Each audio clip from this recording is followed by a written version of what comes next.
The Saturday after the wedding is a typical quiet weekend afternoon in our house. No bling today.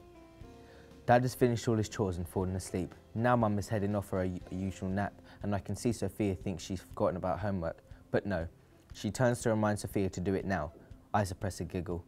"Oh Mum," she groans, homework is such a bore. A whole week of school, finally it's the weekend and I still have to do work. It's not fair." But Mum has already gone. "Please do it for me," she begs me. "Why can't you do it yourself?" I say, looking at her homework diary. "I just can't. I don't know what to write. You're so clever at that sort of thing. Stupid Miss wanted us to write about ourselves this year. She said it's good practice before becoming Year 6 students. And when I said, 'Do we have to, Miss?' she said I should be able to write tons as I don't ever stop talking about myself. What a cheek."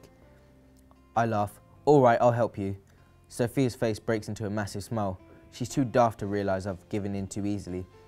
"Yes, I will start with what a noisy little brat you are. Oh, and how you're too lazy to do your own homework. And I'll write how you wouldn't dare," she squeals.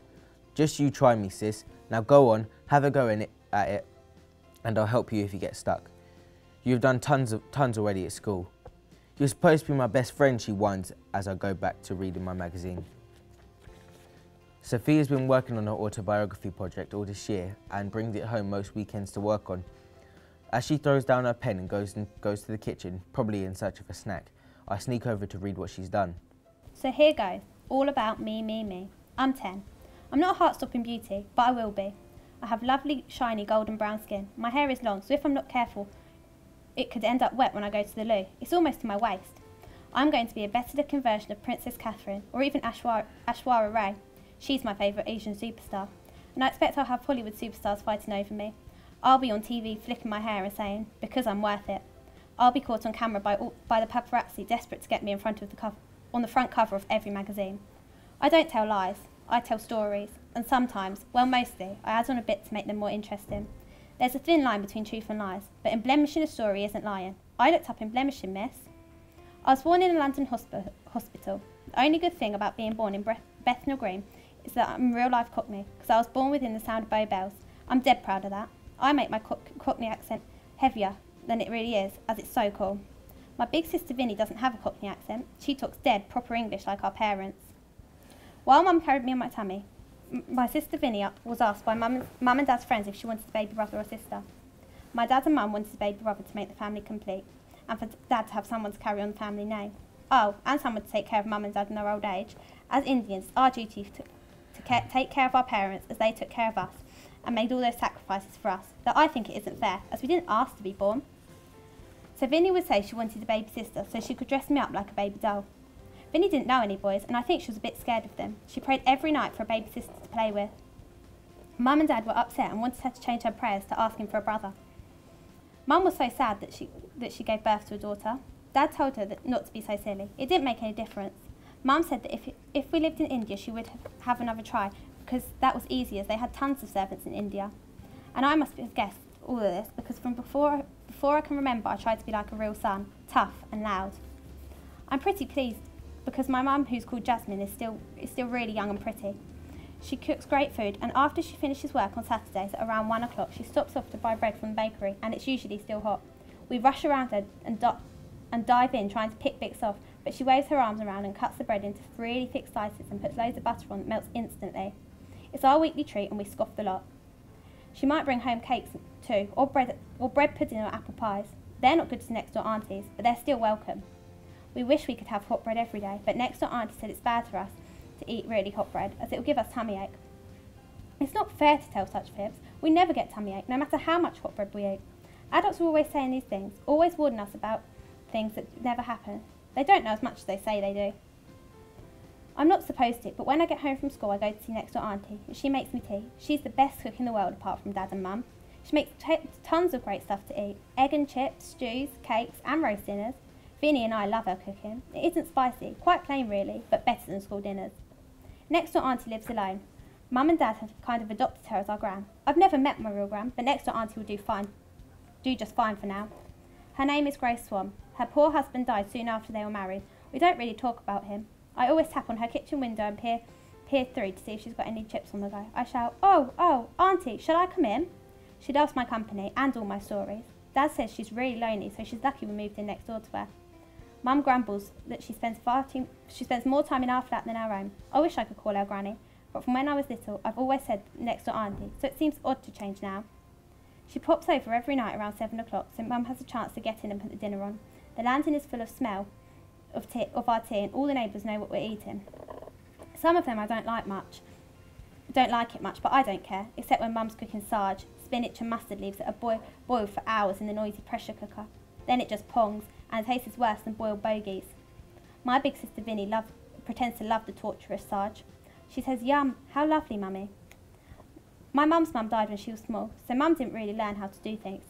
She's never read us stories, and never makes fairy cakes, though she does make great fake eggy bread with besan, which is chickpea flour instead of eggs. She makes great onion omelettes too. They're a bit smelly on your breath, but hot onion omelette on white bread with Heinz tomato ketchup, and I'm in heaven. On Sunday, she fries bread and dips it in sugary milky stuff. That's so yummy, even though it looks soggy. We sit like baby birds, squawking for more. Vinnie is 5 years older than me, and she's a right goody two-shoes.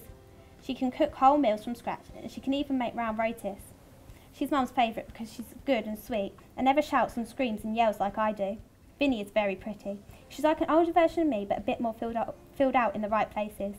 She's very clever and loves reading. She's a swat bag. I hate reading. Vinnie has to read to me. She reads the classics like Lady Chatterley's Lover. I make her read the rude bits over and over again. Everyone is proud of perfect Vinnie. She doesn't mind playing games with me, and normally lets me win too. And she's dead good at card tricks. And she knows some really good jokes. Some are a little rude, and I love those best. I have to share a bedroom with Vinnie. We have 2 bunk-sized beds. Sometimes I move the bedside table that sits between the beds and push the beds together to make one giant bed. Vinnie always moans when I do this, but I know she doesn't mind really. We talk late into the night with Vinnie, reading me stories, though Mum sometimes gets cross when she hears me roaring with laughter or practicing my opera singing. I could easily be an opera superstar. I have a great voice, so I don't understand why everyone tells me to pipe down. We live on the 3rd floor of the white flats opposite the rail arches in Bethnal Green, which is in East London. We don't have designer clothes, just high street stuff, and too many of our outfits are identical. I hate that. I want to look like me, not a mini-me version of Vinnie. I moan and plead with Mum to let me have my own style like Sasha does, but clothes are a problem anyway, as I'm too thin for anything to fit. Mum and Dad aren't like other mum and dads. They work all the time, and Mum even works on Saturday mornings. I suspect it's because it gets her off doing the housework. Dad does all that. He drags us to the supermarket to do the weekly shop, and then lets us choose a treat at least. Then we walk down the market stalls to get food from the fruit and veg guy, and toilet rolls from another. When we get home, Vinnie puts the shopping away, and I get to hoover. I love hoovering, because I get to practice my opera singing. I think I could shatter a glass if I sing even louder.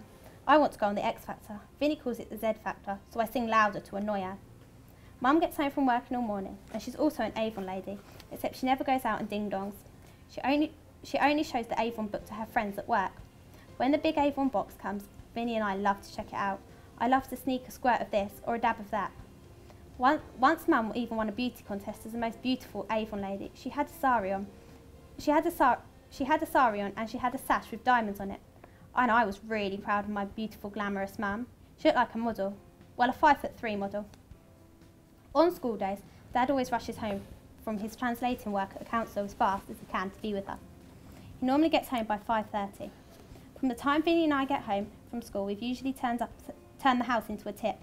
When it's nearly 5:30, I stand on the worktop in the kitchen, look out the kitchen window, pulling at the net curtains to see out, and I can see Dad as he comes into view under the arches. Vinnie and I run around frantically and tidy up and get out our school uniform, as Mum says we have to change as soon as we get home from school. On Friday nights to celebrate the weekend, Dad buys us Kit Kats as a treat. He loves Kit Kats, but Turkish Delights are his favourite. He rarely buys them though, because they are much dearer.